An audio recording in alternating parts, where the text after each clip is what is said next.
Kemiskinan menyisakan persoalan ketimpangan. Sebuah penelitian mengungkapkan bahwa di Indonesia, anak yang tumbuh di keluarga miskin cenderung memiliki pendapatan yang lebih rendah dibandingkan dengan orang dari keluarga tak miskin. 9,9 juta penduduk usia 15 hingga 24 tahun di Indonesia yang tidak beraktivitas produktif dari total 44,47 juta anak muda berusia 15 hingga 24 tahun.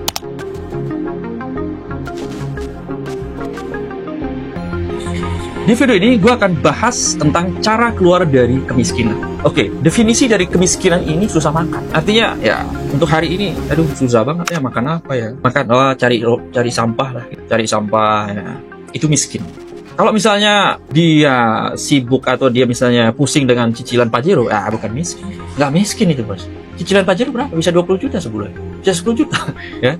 Itu nggak miskin, tapi yang miskin, kategori miskin di sini adalah susah makan. Nah, gimana caranya bisa keluar dari kemiskinan? Gue pernah miskin, gue pernah di tahap susah cari makan. Kenapa? Gue di rantauan.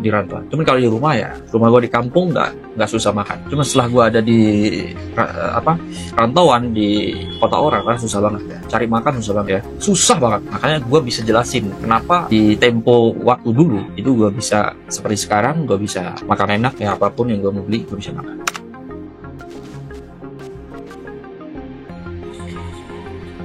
Oke, pertama, jangan pernah mengeluh. Jadi dari dulu, ya, gue nggak pernah mengeluh. Beda sama capek. Kalau capek ya tidur. Jangan beli obat supaya nggak tidur obat.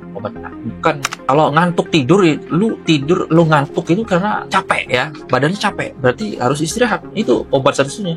Ngopi nggak bisa ngaruh. Gue sendiri nggak ngaruh tuh sama kopi sama obat. Ngantuk pasti capek, tidur gitu. Tidur 2-3 jam udah sehat lagi, udah seger lagi ya gitu. Matanya udah agak begini ya, matanya udah seger. Nah, jangan banyak mengeluh. Jadi, gue dari dulu tuh nggak pernah mengeluh. Ya kenapa gue gagal? Gue banyak ya bisnis macam-macam lah. Nggak pernah mengeluh. Mau kerja apapun, ya gue pernah jadi tukang parkir. Bukan tukang parkir yang di jalan-jalan, bukan. Gue pernah jadi tukang parkir yang itu ada gerbang lah, ada PT-nya terbesar di Indonesia ada. Gue pernah jadi karyawan sebentar. Kenapa? Karena satu, ya setelah gue dapat uangnya ya gue cabut.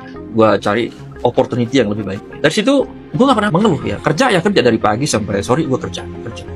Lembur gue ambil, gue sikat. Lembur. Yang penting apa? Duit.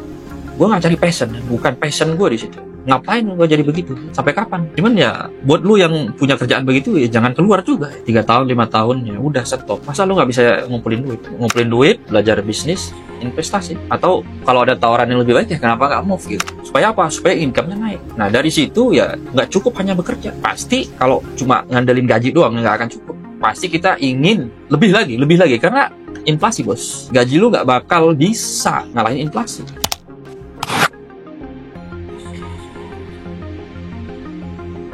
Berikutnya adalah jangan berhenti belajar. Nah, belajar ini nggak bisa berhenti sampai tua, ya. Jadi ada pepatah mengatakan itu, belajarlah sampai ke negeri Cina. Sampai itu ada pernah saya dengar itu belajar sampai mati, gitu. Sampai tutup usia. Bener itu. Karena era orang tua kita sama era sekarang itu beda bos cara cari duit. Dulu sekolah kan. Dulu kita sekolah harus bayar les banyak ya. Kalau mau belajar bahasa Inggris, sekarang ada AI. I want to speak English with AI ChatGPT. Bisa itu. Apa bahasa Inggrisnya ini ya? Bisa tahu. Udah gampang banget sekarang. Dulu gue cari buku di Gramedia, baca buku ini, buku itu. Gue udah senang lah dari dulu cari buku-buku filsafat, buku-buku motivasi kayak begitu. Sekarang nggak perlu lagi itu. Ya, tinggal buka YouTube aja udah dapat konten-konten kayak begini, ya kan? Udah dapat, udah banyak. Mau cari filsafat ada, stoikisme. Mau cari bisnis banyak, channel-channel tentang bisnis banyak. Mau cari tentang mindset hidup, cara berpikir banyak kayak begini-begini kan sama, ya kan? Di YouTube udah banyak ya. Berapa buku yang lu baca misalnya baru bisa dapatnya seperti itu. Nah, ini case by kasus, ya kan? Sama seperti kasus dari gua masih jadi orang miskin, susah makan ya. Bisa puasa-puasa berhari-hari. Jadi gua akan cerita di sini gimana caranya supaya lu nggak kayak begitu, ya kan? Ini gratis, tinggal modal kuota doang. Kalau nggak punya kuota bisa mampir di wifi tetangga bisa, atau di jalan-jalan Sudirman atau di kafe-kafe itu modal 10.000 beli teh manis ya. Udah bisa pakai wifi. Cuma nonton kayak begini, ya kan? Gampang sekali. Makanya jangan pernah berhenti belajar. Sampai sekarang saya nggak pernah berhenti belajar. Saya harus belajar. Saya mau jadi seperti apa ya? Saya harus belajar apa? Ya belajar terus. Saya nggak bisa bahasa Inggris. Saya belajar bahasa Inggris. Saya harus bisa belajar lancar berbahasa Indonesia, komunikasi di depan kamera gitu. Saya harus berlatih terus seperti ini. Ya ini ibaratnya saya lagi ngobrol sama kalian nih di depan ya, lagi duduk. Kapan bisa seperti ini? Ya latihan terus, ya kan? Nanti gitu. Nah, lu juga bisa bikin video-video kayak begini. Kalau lu udah di atas, udah punya pengalaman ya, lu share ke publik. Jadi manfaat. Intinya ada manfaatnya ya, video yang lu bikin. Oke, jangan pernah berhenti belajar. Oke, gimana caranya bisa kaya dari Bitcoin, ya, kripto? Belajar, beli kelasnya, tanya sama orang-orang. Kalau beli kelas aja lu nggak mau misalnya, ya gimana caranya lu bisa belajar gitu, dari orang ahli gitu, yang udah triliunan. Jangan pernah berhenti belajar.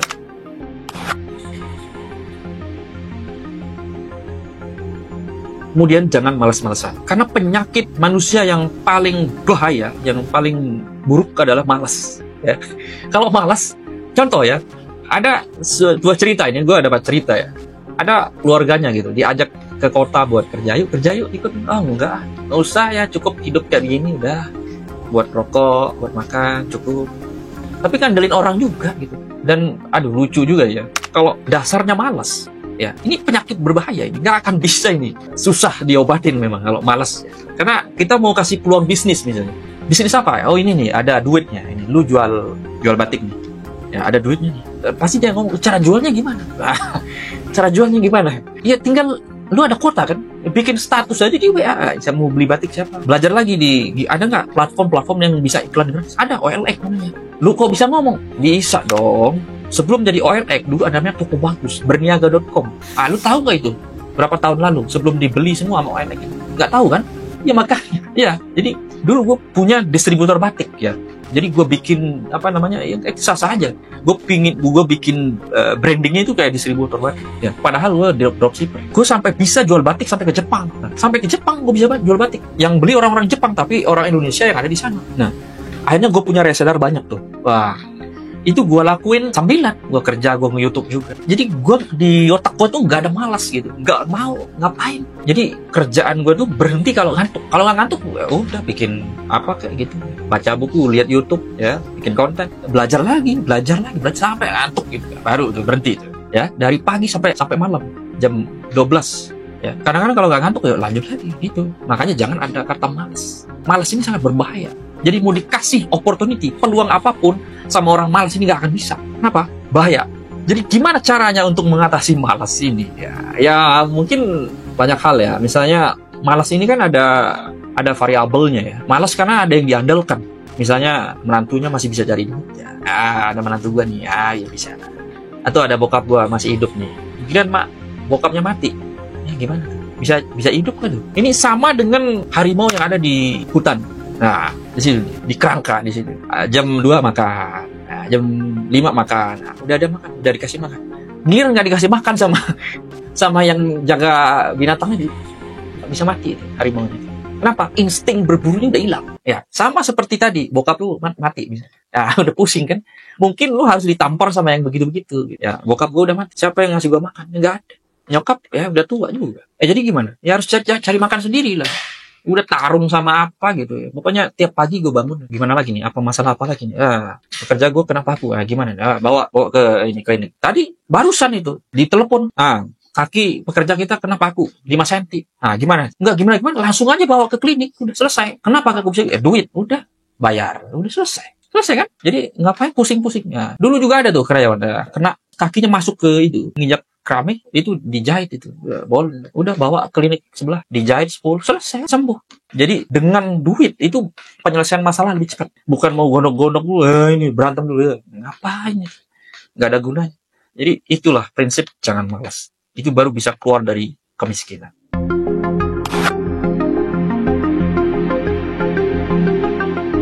Kemudian bekerja mati-matian. Gimana ini? Apakah langsung mati sampai kerja? Enggak. Kerja mati-matian gini maksudnya tuh ya. Oke. Waktu 8 jam itu kerja.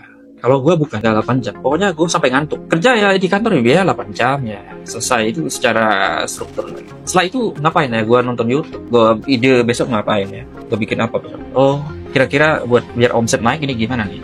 Harus ubah branding ini, harus follow up ini lagi. Itu aja terus pikir ke depan itu, ke depan. Setahun lagi ini gimana nih keadaannya nih? Kita harus lihat dunia ini ke depannya gimana. Jadi nggak ada kata berhenti gitu. Udah selesai, nggak ada. Kerjaan itu nggak ada yang selesai, ada lagi. Dan kita sebagai laki-laki memang dituntut untuk itu. Jangan kayak di daerah tertentu ya, dia ngongkang-ngongkang kaki di rumah, istrinya disuruh jadi TKW. Nah itu gimana konsepnya itu? Habis itu dia kawin lagi, gimana itu? Itu laki-laki apa macam itu ya? Pecundang itu namanya. Jadi kalau masih nggak bisa kerja ya cukup lah, kerja 8 jam dah. Ya, oke. Hasilnya gimana? Nggak tahu lah. Nggak hasil paling dipecat sama bosnya. Kenapa? Karena dia kerja kayak autopilot gitu, kayak robot gitu. A 1 tambah 1 2, 2 tambah 2 4. Oke, begini. Nggak ada gini. Grafiknya itu nggak naik gitu. Harus 1% per hari itu harus lebih baik. Harus lebih baik per hari. Jangan 1 1 1 2 2 2. Itu nggak ada perubahan. Jadi harus ada gini. Harus kayak tangga gitu ya. Tangga 1 2 3 4. Nah, itu kerja macam-macam. Karena mau ngapain juga ya. Pulang 8 jam, nah, kerja, pulang kantor, tidur, scroll TikTok, lihat cewek-cewek jablay ya. Nelfon temen, bro, gimana? Lu ke rumah gua bro, begadang sampai pagi, jam 3 baru tidur, besok pagi ngantuk, bro, ngantuk, kenapa? Bosnya tegur, kenapa lu ngantuk? Begadang bos, udah terganggu nih, penurunan lagi, produktivitasnya menurun, kerjaannya makin terbengkalai, dipecat sama itu tuh makanya, bekerja mati-matian bukan berarti gak ada istirahat. Nah, di kantor gua dulu agak unik, gak ada absen ya. Di kantor gua gak ada absen. Gua kasih makan, absen gak ada. Tidur boleh ya. Boleh. Tidur 1-2 jam boleh. Kok bisa aneh begitu? Iya, memang aneh. Ya, gua gak pernah suruh dikerja dulu. Terserah lu ya. Lu kerja tambahan, lu kerja kerja bagus ya kita apresiasi. Jadi terserah kayak gitu. Karena gue pengen tanam ke otak-otak mereka tuh supaya jangan jadi orang malas gitu. Karena orang malas itu rezekinya mampet, Bos. Agak mampet rezekinya kalau orang malas itu. Tapi kalau orang-orang yang rajin itu, duit gampang. Set. Karena bos pasti akan melihat value yang ada, yang kamu berikan. Karena ada timbal balik.